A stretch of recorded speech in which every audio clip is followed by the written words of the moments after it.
Every day, I end this program with a statement from Gandhi. Gandhi said, use truth as your anvil, nonviolence as your hammer, and anything that doesn't stand the test when brought to the anvil of truth and hammered with nonviolence, reject it. Tonight, it's time to find out why.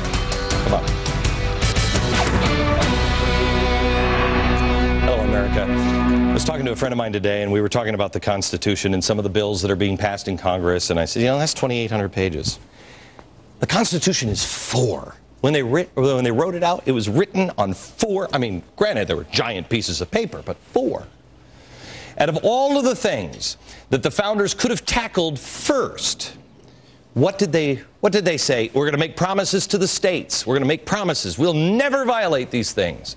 What was the first thing they chose? The First Amendment.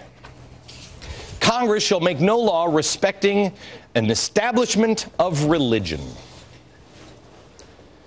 Freedom of religion. Freedom of speech. Speech and religion. Reason number 1. I don't think it was because it won a coin toss against excessive bail. I think they did it because it was the most important right to protect because of where they came from. They had just come from a country where you couldn't have that freedom. You couldn't choose your own religion or speak out against the government or the religion because they were one. And if you did, you better watch your back. Also, they knew history always repeats itself. History always repeats itself.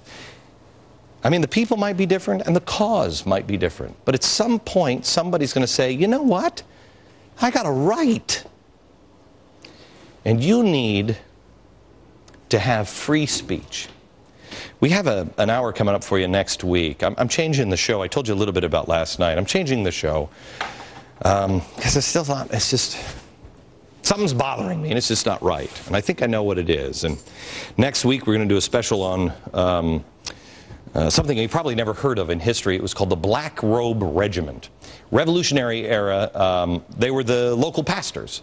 They were the ones that stood up and said, you have a right. God gave you these rights.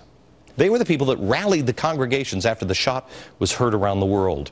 When the British killed 18 church-going Americans at Lexington Green, the pattern continued. The ministers and the pastors rallied the citizens to the cause. These were the men and women of faith. Gosh, almost like these guys in the 1960s. These were the people of faith that rallied people and taught them truth prior to the distortion of the gospel that we have today that we now know as social justice. Social justice, you might think it means one thing, but believe me, there are many in America who know exactly what it means, and it has nothing to do with Jesus. These are people that knew what was at stake. They also knew in their day that man would be individually judged. The choices that they made would affect the rest of their life and reflect in the eyes of God. This weighed heavily on the men of faith. Samuel Adams, I mean, he made Jerry Falwell look like, what's the wheelchair guy that makes the pornos? I mean, this guy was a zealot, man. He was intense. They were faith-driven people. And because of that, their decisions were easy because they understood honor and duty. When Ben Franklin was asked, okay, so what's the religion of America? He said the religion of America is easy. We believe there's a God. We believe we're going to die and we're going to see him. And then he's going to say, what the heck have you been doing? And the best way to please God is to serve others. Do good to man. These guys did good to man because they were fighting for freedom. These guys were fighting for freedom. What better way to serve man than fight for or protect or speak out for freedom? Congress shall make no law respecting an establishment of religion or prohibiting the free exercise thereof.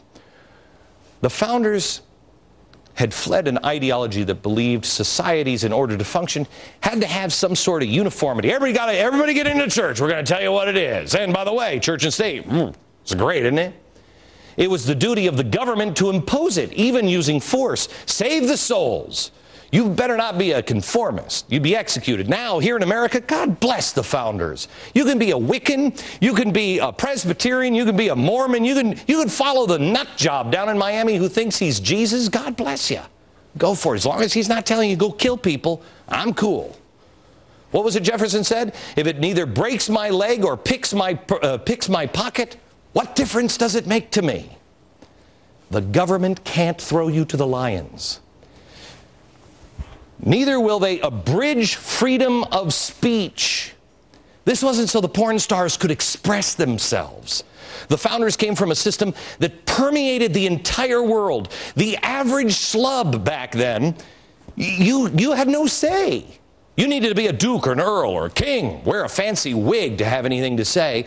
The First Amendment not only gave the schlub a seat at the table, but it put that schlub at the head of the table. You are in charge, not the king. That was radical. Also, couldn't abridge the freedom of the press. Oh, the press. Why would they do that? Because they had this cute little idea that the press would stay independent. The founders knew that power corrupts. That's why the Constitution is a charter of negative liberties. Much to the president's chagrin, I'm sorry, President Obama, but that's the way it is. It says what the government cannot do to you. It will never take these rights away from you. That's a good thing. The press is in the First Amendment because in the off chance that a government might become too bloated, too powerful, out of control, you'd have an outside force coupled with these people, and they would hold the government accountable. You know what happened? The press first ripped these people apart, and then the press went, wait a minute, I think they're right. What else is in this? The press, freedom of speech, freedom of religion, and the right of the people to peacefully assemble. Can you imagine today an America that didn't have the Tea Party? I know there's a lot of people going, yeah, I can. Most of them are at the White House, which is strange. But imagine the president had no roadblocks. Nothing stood in his way. He could pass whatever he wanted. The only thing slowing him down are the peaceful assemblies of the Tea Party and at least this building in the press. That's pretty amazing. You and one building full of journalists. That's it. And look at the difference you've made. And then the last thing, First Amendment. This is the most important stuff. And the petition to petition the government for redress of grievances. What does that mean? Is that like people at PETA are allowed to get signatures? It means you have a right to say, what the hell are you doing? That's your right. But with every single one of these rights, there's an implied responsibility. You have a right to religion. Practice any faith. Don't kill people in the name of it. 2, prohibiting the free exercise thereof, abridging freedom of speech. You have a right to free speech. Don't cry fire in a crowded movie theater. Be peaceful and assemble. Do it. Don't become the G20 people. And to petition the government for redress of grievances. You go to them with respect and you demand an answer. I think the only one that doesn't have an implied responsibility with it is this one, petition. I think the responsibility is on the government's shoulders. They have a responsibility to answer our damn questions. They work for us. So here we are at the end of the Constitutional Convention now. Ben Franklin is sick, he's old, he's in pain, 81 years old. He had been sitting in a chair, he couldn't move. He gets up and he leaves. And on the way out, because people didn't know, what are we going to have? Are we going back to a king? People wanted to make George Washington king. So they said, Mr. Franklin, what did you give us? A republic or a monarchy? Franklin responded, a republic, if you can keep it. If you can keep it. None of us really ever realized, at least I didn't, maybe you did, I didn't realize how fragile this thing was until September 11th.